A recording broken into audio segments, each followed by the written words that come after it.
Ya saya ikut bersedih tentu saja. Moga Pak Tom sabar.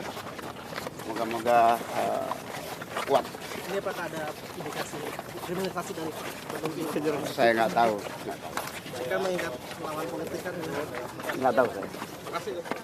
Ya, kalau Kejaksaan Agung berani sudah katakanlah melakukan suatu upaya hukum, tentu Kejaksaan Agung tim penyidik pasti mempunyai satu fakta keadaan yang dikuatkan dengan alat bukti. Gitu. Orang untuk dilabelkan tersangka atau dilakukan upaya paksa, tentu dia melihat ada perbuatan, institusi tersebut melihat ada pelaku. Tom Lembong jadi tersangka, Cak Imin, mudah-mudahan kuat. Ketua Umum Partai Kebangkitan Bangsa, PKB, Muhaimin Iskandar atau Cak Imin mengaku turut bersedih menyusul Thomas Trikasih Lembong atau Tom Lembong ditetapkan sebagai tersangka kasus dugaan korupsi impor gula oleh Kejaksaan Agung semalam.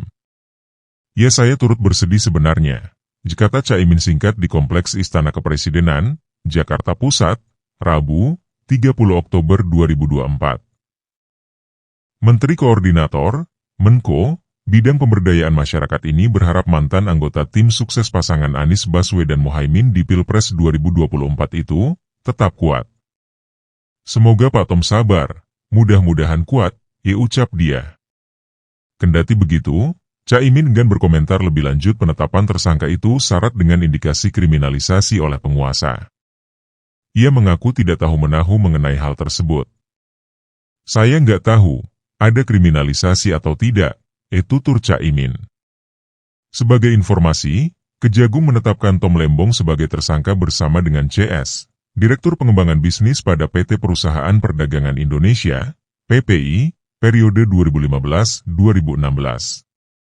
Penetapan tersebut terkait dengan kebijakan yang dilakukan Tom Lembong saat ia masih menjabat sebagai Menteri Perdagangan, Mendak, pada periode 2015 hingga 2016. Dalam kasus ini, Tom Lembong berperan memberikan izin persetujuan impor gula kristal mentah, GKM, sebanyak 105.000 ton kepada PT AP pada 2015, saat dirinya masih menjabat sebagai Mendak. Padahal, berdasarkan hasil rapat koordinasi, rakor, antar kementerian pada 12 Mei 2015 menyimpulkan bahwa Indonesia dalam kondisi surplus gula dan tidak membutuhkan impor.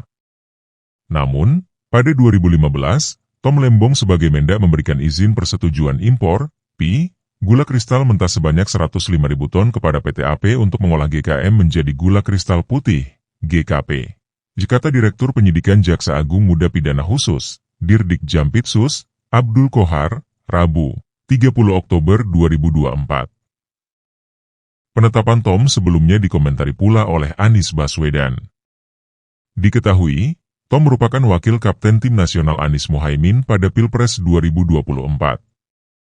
Anies menyinggung soal negara hukum dan negara kekuasaan yang menjadi falsafah pembentukan negara Indonesia untuk merespons penetapan ex-Menteri Perdagangan Tom Lembong dalam akun X-nya, Anies Baswedan. Kami ingin negeri ini membuktikan bahwa yang tertulis di penjelasan UUD 1945 masih valid, yaitu, negara Indonesia adalah negara berdasarkan hukum, Rechtsstaat, bukan negara berdasarkan kekuasaan belaka, Machtsstaat, kata Anies, Rabu, 30 Oktober 2024. Kejagung soal Tom Lembong, apa harus ada aliran duit dulu, baru disebut korup? Status tersangka kepada Menteri Perdagangan periode 2001-5206 Thomas Trikasih Lembong, Tom Lembong, terkait dugaan korupsi impor gula menyita perhatian. Kejaksaan Agung, Kejagung, menyatakan status tersangka korupsi di kasus Tom Lembong tidak harus selalu disertai bukti penerimaan aliran uang. Dalam kasus ini, Tom Lembong dijerat dengan pasal 2 dan 3 UU Pemberantasan Tindak Pidana Korupsi tentang kerugian negara. Kejagung menilai regulasi yang telah diteken Tom telah merugikan negara, meski saat ini aliran uang korupsi ke Tom Lembong masih diusut. Apakah harus ada aliran dana dulu baru disebut sebagai tindak pidana korupsi? Kata Kapus Penkum Kejagung Harli Siregar saat dikonfirmasi, Kamis, 31 Oktober 2024. Harli mengatakan dari bukti yang didapatkan, penyidik telah meyakini adanya perbuatan korupsi berupa merugikan keuangan negara yang dilakukan Tom Lembong. Kejagung menyinggung aturan yang diteken Tom Lembong kemudian berujung pada 8 perusahaan swasta bisa melakukan impor gula kristal mentah yang mestinya hal itu tidak bisa dilakukan. Apakah peristiwa itu bisa muncul kalau tidak ada regulasi? Apakah regulasi itu benar? Jikata Harley. Pernyataan senada juga telah disampaikan oleh Dirdik Jampitsus Kejagung Abdul Qohar. Dia menegaskan penetapan seseorang menjadi tersangka tak harus karena menerima duit korupsi. Ya inilah aliran dana yang sedang kita dalami, karena untuk menetapkan sebagai tersangka ini kan tidak harus seseorang itu mendapat aliran dana, jikata Dirdik Jampitsus Kejagung Abdul Qohar kepada wartawan, Kamis, 31 Oktober 2024. Qohar membeberkan pasal 2 dan pasal 3 Undang-Undang Nomor 31 Tahun 1999 sebagaimana diubah dengan UU Nomor 20 Tahun 2001 tentang pemberantasan tindak pidana korupsi. Menurutnya, dalam 2 pasal itu terurai bahwa korupsi tidak hanya soal memperkaya diri sendiri. Artinya di dalam 2 pasal ini, seseorang tidak harus mendapatkan keuntungan. Ketika memenuhi unsur bahwa dia salah satunya menguntungkan orang lain atau korporasi, akibat perbuatan melawan hukum, akibat perbuatan menyalahgunakan kewenangan yang ada padanya, karena jabatannya, dia bisa dimintai pertanggungjawaban pidana, jelasnya. Duduk perkara. Kasus dugaan korupsi dalam impor gula pada 2015 hingga 2016 ini baru menjerat 2 tersangka. Keduanya adalah Thomas Trikasih Lembong atau Tom Lembong selaku Menteri Perdagangan 2015 hingga 2016 dan Charles Sitorus selaku mantan Direktur Pengembangan Bisnis PT Perusahaan Perdagangan Indonesia, PT PPI. Dalam kasus ini ada beberapa istilah yang harus dipahami, yaitu gula kristal mentah, GKM, gula kristal rafinasi, GKR, dan gula kristal putih, GKP. Mudahnya, GKM dan GKR adalah gula yang dipakai untuk proses produksi, sedangkan GKP dapat dikonsumsi langsung. Berdasarkan aturan yang diteken Tom Lembong sendiri saat menjadi Mendak, hanya BUMN yang diizinkan melakukan impor GKP, itu pun harus sesuai kebutuhan dalam negeri yang disepakati dalam rapat koordinasi antar kementerian serta dalam rangka mengendalikan ketersediaan dan kestabilan harga GKP. Sedangkan dalam perkara ini pada 2016 Indonesia mengalami kekurangan stok GKP seharusnya bisa dilakukan impor GKP oleh BUMN. Namun, menurut jaksa, Tom Lembong malah memberikan izin ke perusahaan-perusahaan swasta untuk mengimpor GKM, yang kemudian diolah menjadi GKP.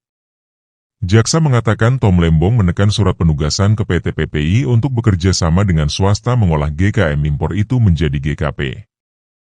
Total ada 9 perusahaan swasta yang disebutkan, yaitu PT PDSU, PT AF, PT AP, PT MT, PT BMM, PT SUJ, PT DSI, PT MSI, dan terakhir PT KTM. Atas sepengetahuan dan persetujuan tersangka TTL, Thomas Trikasih Lembong, persetujuan impor GKM ditandatangani untuk 9 perusahaan swasta. Seharusnya, untuk pemenuhan stok dan stabilisasi harga, yang diimpor adalah GKP secara langsung, jikata Abdul Qohar selaku Direktur Penyidikan pada Jaksa Agung Muda Tindak Pidana Khusus.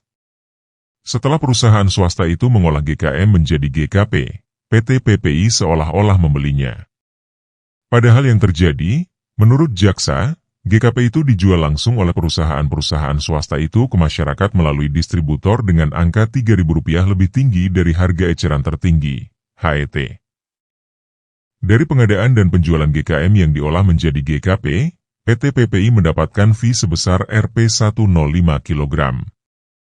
Kerugian negara yang timbul akibat perbuatan tersebut senilai kurang lebih Rp400 miliar, yaitu nilai keuntungan yang diperoleh perusahaan swasta yang seharusnya menjadi milik negara, imbuh Abdul Qohar. Ex-tim hukum Anies Imin Ari Yusuf Amir jadi pengacara Tom Lembong.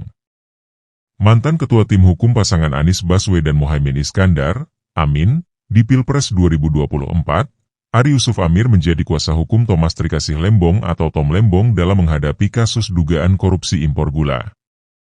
Kami sudah resmi mendapatkan kuasa dari Pak Tom Lembong, jikata Ari kepada cnnindonesia.com, Kamis 31 Oktober malam. Ari memastikan menjadi pengacara yang profesional saat mendampingi Tom Lembong, bukan lantaran ada kaitan dengan politik. Hari ini mulai pemeriksaan di Kejagung jam 9 WIB pagi, katanya. Tom Lembong bersama Direktur Pengembangan Bisnis PT Perusahaan Perdagangan Indonesia, PPI, berinisial CS ditetapkan sebagai tersangka korupsi importasi gula tahun 2015 hingga 2016 oleh tim Jampitsus Kejaksaan Agung. Kasus tersebut ditaksir menimbulkan kerugian keuangan negara sebesar 400 miliar rupiah. Kejagung menilai Tom Lembong menyalahgunakan wewenang sebagai Menteri Perdagangan dengan mengeluarkan izin persetujuan impor, PI, dengan dalih pemenuhan stok gula nasional dan stabilisasi harga gula nasional meskipun Indonesia sedang surplus gula. Tom Lembong juga diduga telah melakukan perbuatan melawan hukum dengan menerbitkan persetujuan impor gula kristal mentah, GKM, untuk diolah menjadi gula kristal putih, GKP, kepada pihak-pihak yang tidak berwenang. Tom Lembong sudah ditahan untuk waktu 20 hari pertama terhitung sejak Selasa 29 Oktober setelah menjalani pemeriksaan. Sementara Ari Yusuf Amir merupakan Ketua Tim Hukum Nasional Anies Baswedan Muhaimin Iskandar, Amin, ketika menggugat sengketa hasil Pilpres 2024 di Mahkamah Konstitusi, MK, pada awal tahun 2024 lalu. Ari bersama 48 pengacara lainnya membela pasangan Amin menggugat sengketa Pilpres 2024 ke MK. Sementara Tom Lembong tercatat sebagai salah satu co-kapten tim ses Amin kala itu.